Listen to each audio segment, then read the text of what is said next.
Bonsoir chers téléspectateurs de la télévision rwandaise, très heureux de vous retrouver pour cette édition en langue française. À la présentation, je suis Eddy Sabiti et tout de suite, voici les titres.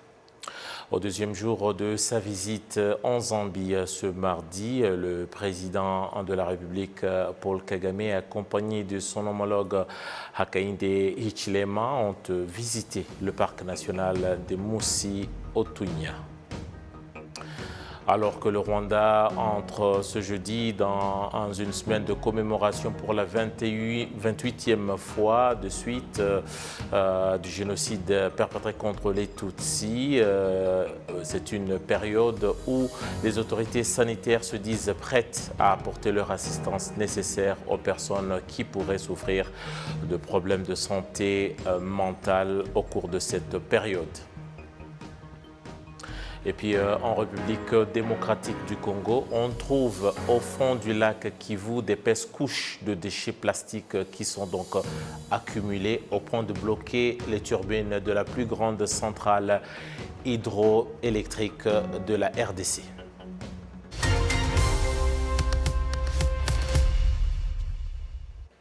Et une fois de plus, bienvenue à cette édition. Je vous le disais en titre que le président de la République, Paul Kagame, au deuxième jour de sa visite en Zambie, ce mardi matin, le chef de l'État, accompagné de son homologue, le président zambien Hakainde Hichilema, ont visité le parc national de Moussi-Otunya et les 5 animaux sauvages connus sous le nom de Grand 5 ou de Big Five de Safari, situés dans la ville touristique de Livingstone. Les deux chefs d'État se sont également rendus à la frontière de Kazungula pour s'acquérir des services douaniers sur place et après ont planté des arbres à la frontière de Kazungula sur le pont du fleuve Zambèze pour faciliter les échanges entre la Zambie et le Botswana. Le président zambien, sur son compte Twitter, a dit que la Zambie est un pays multinational, ce qui se reflète dans la frontière des 4 États entre Kazungula, ce qui facilite la circulation des biens et des services à travers l'Afrique australe. L'arbre près de ce pont est un symbole d'amitié entre le Rwanda et la Zambie. Et je vous rappelle que la visite du président Paul Kagame en Zambie a été marquée par une série d'événements dont la signature d'un accord de coopération de 7 ans entre la Zambie et le Rwanda. On revient en actualité nationale pour parler de la commémoration qui approche donc d'ici 2 jours avec le Rwanda.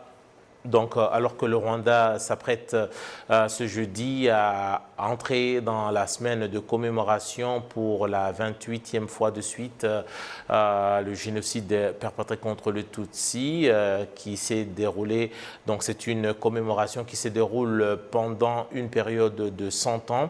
Les autorités sanitaires se disent prêtes à apporter toute l'assistance nécessaire aux personnes qui pourraient souffrir de problèmes de santé mentale au cours de cette période. La responsable de la division des services de santé mentale au Centre biomédical du Rwanda, le docteur Yvonne Kayiteshonga, affirme que l'expérience de ces dernières années pourra aider le secteur de la santé à faire face aux traumatismes remarquables ces derniers temps.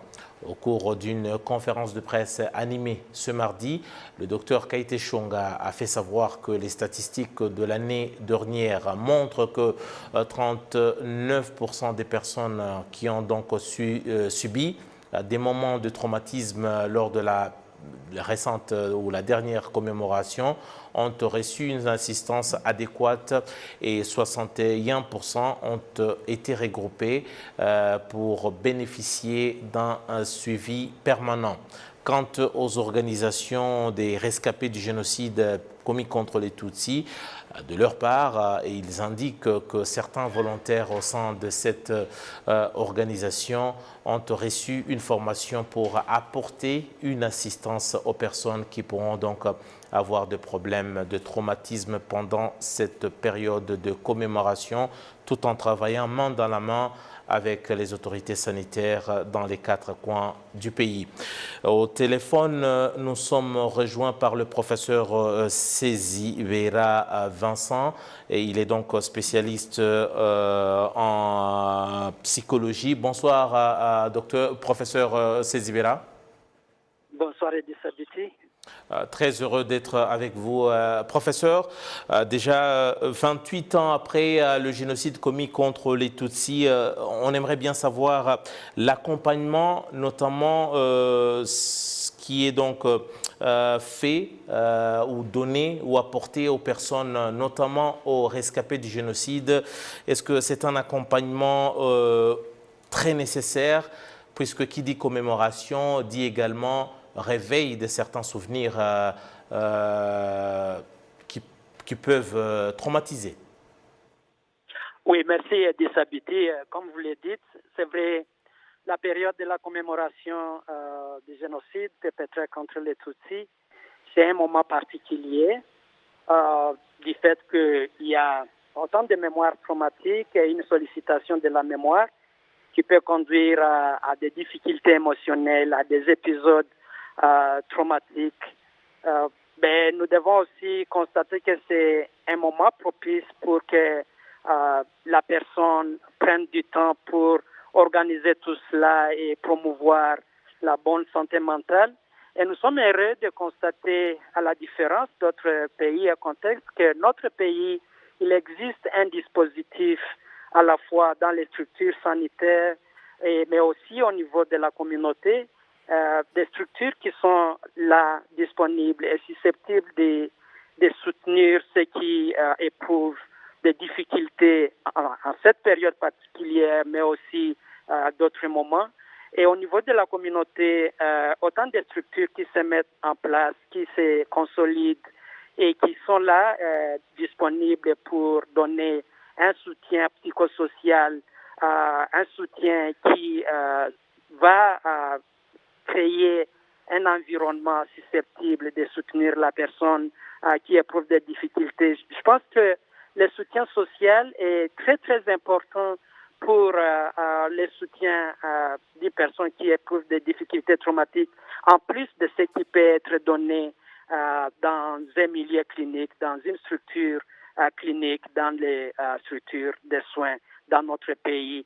Et donc, les 28 ans qui s'écoulent, on trouve évidemment qu'il y a des difficultés, mais aussi il y a lieu de constater qu'il y a un développement qui se met en place, autant de services qui sont organisés à niveau de la communauté qui portent vraiment des fruits quand on écoute ceux qui passent des moments difficiles et qui sont soutenus au niveau de la communauté. C'est par exemple le soutien qu'apporte l'association des rescapés du génocide ARG, JARG, les fruits que portent les initiatives que ces organisations mettent en place sont vraiment très louables et soutiennent le travail qui est fait au niveau des cliniques. Professeur, c'est vrai, c'est un moment spécial, ce moment de commémoration. Je parle d'une semaine de commémoration, mais on sait que le génocide s'est étendu sur 100 ans, ce qui correspond justement aux 100 jours de commémoration. Mais professeur, tout de même, les rescapés du génocide, ils vivent avec leurs plaies, avec leurs blessures profondes au jour le jour. Ce n'est pas que la semaine de commémoration, encore les 100 jours. Comment est-ce que cet accompagnement peut également se faire, pas seulement par les spécialistes, mais également par la société, pour qu'au jour le jour, leurs blessures, leurs plaies ne puissent pas les ronger, les plonger et ne pas les permettre à pouvoir aussi avancer malgré leur passé douloureux. Oui, vous avez totalement raison. les difficultés qu'éprouvent les rescapés du génocide se manifestent évidemment d'une manière particulière dans cette période, parce que justement il y a autant de sollicitations, mais pour certains c'est quelque chose qui est là, avec qui on vit. Mais cette période, c'est aussi un moment propice pour une conscientisation et une invitation à ceux-là qui nécessitent un soutien particulier, qui comprennent qu'ils doivent essayer, ils doivent demander de l'aide quand il le faut. Pas seulement en cette période, mais aussi à d'autres moments de l'année. C'est aussi, comme vous le dites bien, que le soutien ne se limite pas à ce qu'on obtient dans une clinique, mais aussi un moment propice pour la conscientisation de la communauté, d'être là, disponible pour écouter, pour comprendre, pour soutenir les efforts individuels pour sortir de ces moments difficiles, mais également penser les plaies du passé qui sont dites plaies du passé, mais au fait qui sont des plaies actuelles qui affectent la vie de tous les jours, qui affectent les dimensions de toute la vie et aussi soutenir les efforts qui se déploient à la fois sur le plan individuel, mais aussi sur le plan sociétal. Donc c'est un moment aussi de conscientisation pour que tout un chacun prenne part dans cet effort pour sortir de la souffrance. Peut-être pour terminer, professeur, est-ce que de manière globale, la question de la santé mentale, c'est une question qu'on a remarquée qui devient de plus en plus inquiétante? Qu'est-ce qui justifie, vous les spécialistes aujourd'hui, qu'est-ce qui explique par exemple l'accroissement, quand on regarde les chiffres, c'est assez impressionnant. Qu'est-ce qui explique, en dehors des personnes qui ont des traumatismes liés, bien entendu, au génocide perpétré contre les Tutsis, mais de manière globale au Rwanda, on remarque quand même qu'il y a un certain nombre d'accroissements de problèmes de santé mentale. Qu'est-ce qui peut expliquer ça? Oui, d'un côté, je veux dire, ce que nous observons, c'est les fruits d'une conscientisation. Il y avait une perception, je veux dire, d'avant, où on ne savait pas ce que c'est la santé mentale et les gens pouvaient s'en passer. Mais tellement, il y a différents programmes dans les pays, différentes politiques qui font que on parle de la santé mentale, on explique ce que c'est, on parle des signes qui peuvent être indicateurs des difficultés au niveau de la santé mentale. Je crois que cette conscientisation fait qu'on en parle. Et de l'autre côté, comme vous le dites, il existe des chiffres qui montrent que l'importance de la souffrance mentale mérite des activités susceptibles d'améliorer la situation. Et donc, je veux dire, c'est une synergie qui ne doit pas être seulement vue de l'angle de dire il y a une situation qui se détériore, mais qui doit être autrement perçue en termes d'une prise de conscience et une mise en place de stratégies et d'activités pour promouvoir la santé mentale et venir en aide à ceux-là qui éprouvent une aide particulière. Donc, je crois qu'il ne faut pas les prendre seulement sous l'angle détérioration, mais aussi sous l'angle prise de conscience de la nécessité de l'importance de la santé mentale. Et surtout dans un pays comme le nôtre, avec l'histoire traumatique associée avec les génocides perpétrés contre les Tutsis. Et au-delà, tout ce qu'on partage avec le monde entier, que ce soit des contraintes associées au Covid, à des difficultés socio-économiques. Mais nous avons une particularité, ce qui mérite justement cette conscientisation et la mise en place de stratégies et de politiques pour un développement et une mise en place des structures susceptibles d'aider ceux qui en éprouvent les besoins, tant au niveau clinique, mais aussi au niveau sociétal et communautaire. Professeur Sezibera Vincent, merci beaucoup pour votre temps et surtout votre analyse si importante.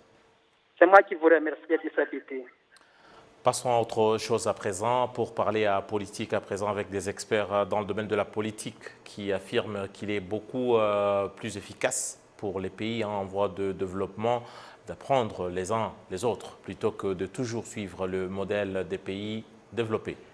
Les détails ici, c'est avec Kassim Youssouf. Les pays en développement ont tout à gagner à apprendre les uns des autres. Ils ne devraient tout de même pas ignorer les pays développés.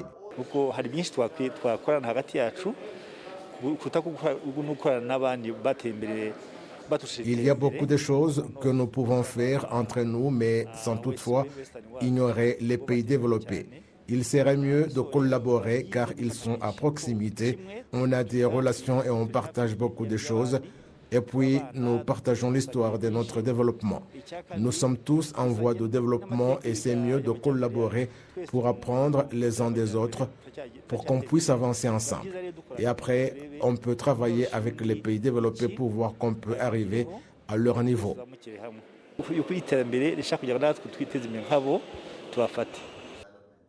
Les représentants des pays développés qui ont assisté aux discussions ont exprimé leur volonté d'aider les pays en développement à continuer à progresser.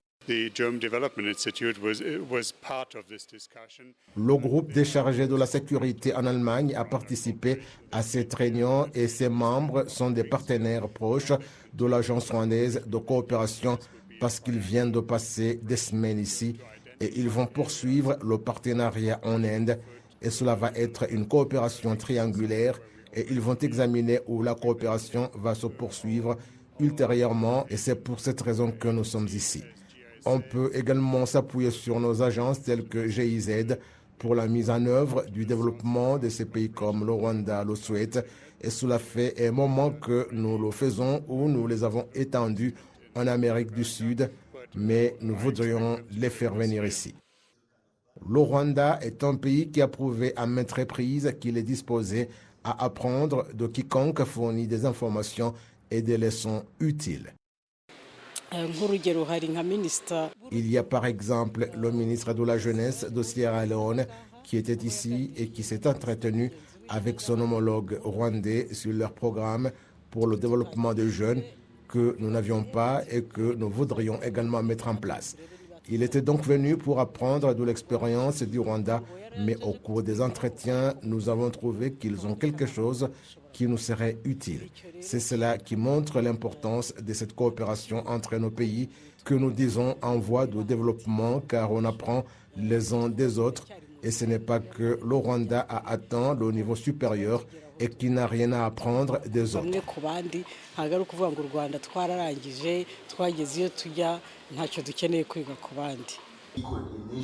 En 2018, les pays en développement représentaient le quart du commerce mondial et le tiers de tous les investissements. Les membres de diaspora des pays en développement ont envoyé 466 milliards de dollars chez eux et ont considérablement contribué à la réduction de la pauvreté. Les réfugiés vivant dans le camp de Mahama, dans le district de Kirehe, nous sommes à l'est du Rwanda, disent que le programme de reboisement au camp les a fait se sentir en sécurité. L'on croit à tort que là où les réfugiés s'installent, la préservation de l'environnement devient une équation presque impossible. Une fois de plus, j'invite Kassim Youssouf pour les détails. Selon différents témoignages, dans les sites où sont installés des camps des réfugiés, l'environnement, surtout les forêts, l'herbe et les arbres naturels, sont parmi les plus rapidement dégradés car ils font partie des besoins des réfugiés à la recherche de bois de chauffage. Le camp de Mahama, dans le district de Kirehe, lorsqu'il a accueilli des réfugiés du Burundi en 2015, par exemple, personne ne pensait qu'on pourrait retrouver la moindre herbe ou arbre dans ce camp. En 2015, lorsque les réfugiés sont arrivés, ils ont abattu tous les arbres et même leurs racines. On a utilisé cette année plus de 2000 stères par mois. Si on avait continué à cette vitesse, il n'y aurait plus d'arbres dans Kirehe ou dans la province de l'Est. En 2018, cette situation a changé lorsque le camp a commencé à planter des arbres mélangés à des cultures. 250 000 arbres ont été plantés avec l'objectif d'atteindre environ 400 000 arbres. Le résultat de la plantation d'arbres dans le camp de Mahama est observé car les arbres protègent les maisons construites.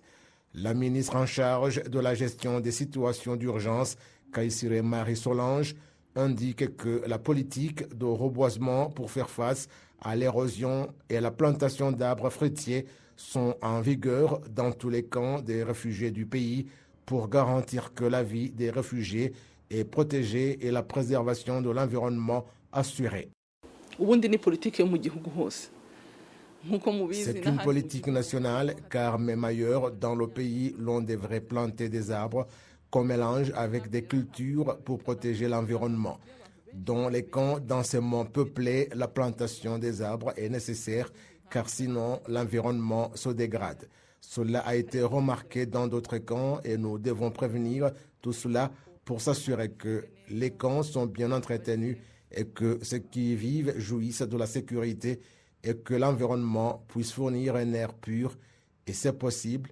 Et ailleurs, dans la région, cela doit être pareil. Le ministère de la Gestion des situations d'urgence souligne que différents organes, tant étatiques que non gouvernementaux, doivent être impliqués dans la protection de l'environnement. Parlons sécurité à présent avec l'Office rwandais d'investigation RIB qui indique qu'au cours des 3 dernières années, de 2019 à 2021, au cours de 3 mois de cette année à 2022, cet office a reçu plus de 1000 dossiers relatifs aux crimes liés à l'idéologie du génocide et des crimes similaires et que les auteurs de ces crimes ont été traduits en justice. Le porte-parole de l'Office d'investigation RIB, le docteur Murangira Thierry, a fait savoir qu'au fil des années, la manière par laquelle ces crimes sont commis a diminué d'intensité, mais qu'ils ne vont tolérer personne qui va commettre de tels crimes. L'Office rwandais d'investigation indique que le crime le plus élevé concerne la violence faite aux rescapés du génocide perpétré contre les Tutsis et ce crime est à hauteur de 55,6%, suivi des crimes liés à l'idéologie du génocide. Le docteur Murangira Thierry indique en outre que c'est dans la première semaine de deuil qu'on observe plus de crimes que pendant les 100 jours de commémoration. Cette indication est faite alors que les Rwandais se préparent à la 28e commémoration du génocide perpétré contre les Tutsis en 1994. Les Rwandais sont également exhortés à condamner et dénoncer ceux qui affichent l'idéologie du génocide et qui la propagent à l'aide des médias sociaux et des discours de haine. Tout est bien qui finit bien. C'est donc là, par là que nous bouclons la boucle. Merci à toute l'équipe qui m'a permis et qui m'a réalisé de vous attendre de chez vous. Une équipe conduite par Janvier Murenzi Karangwa. Et à mon nom propre, je vous dis grand merci d'avoir été de nôtres. Je vous retrouve très prochainement pour une nouvelle édition.